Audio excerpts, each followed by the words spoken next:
Hi everyone, Stacy Whiter here on behalf of Campus Mortgage with some quick tips for you on FHA Residency Requirements.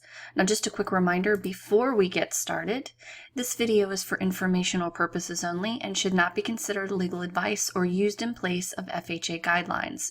Also, this video was issued on June 27th, 2017, and the information contained in this video is subject to change without notice.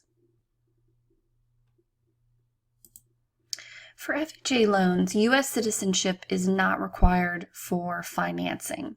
However, the lender must determine the residency status of the borrower based on information collected on the loan application and other documentation. Also, a Social Security card is not sufficient to prove that a borrower has immigration or work status in the United States. Now let's first take a look at lawful permanent resident aliens.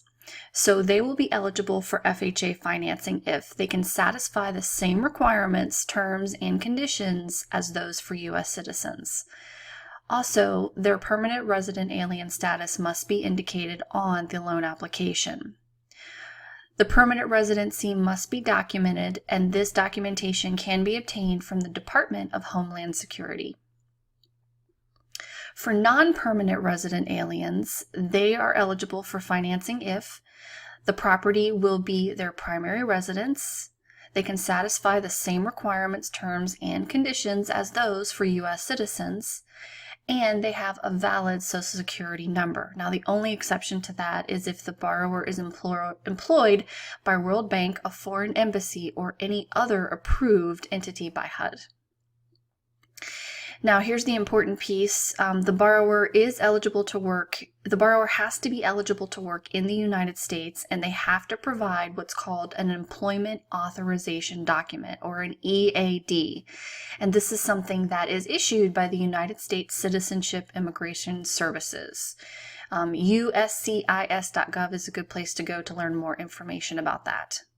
Here's a quick example of what that documentation may look like. Again, this is just a sample, but it gives you an idea of what you would be looking for and how it's different than just an photo identification card. Now, if the EAD expires within 1 year, and the lender can document that there is a prior history of residency status renewals, then it's acceptable for the lender to assume that future renewals will be granted. So they wouldn't have to get some sort of document saying that the borrower's EAD would definitely be approved. In this case, they can assume it will be approved. Now, if no prior renewals exist, the lender can reach out to the USCIS and ask for or obtain documentation on the likelihood that the renewal will come. All right, everyone, that's all for now. Thanks so much for watching. For more tips and videos, please visit campusmortgage.org and look for their weekly mortgage video tips designed for all mortgage professionals, including underwriters, loan officers, processors, closers, and post-closers. Have a great day. We'll see you next time. Bye-bye.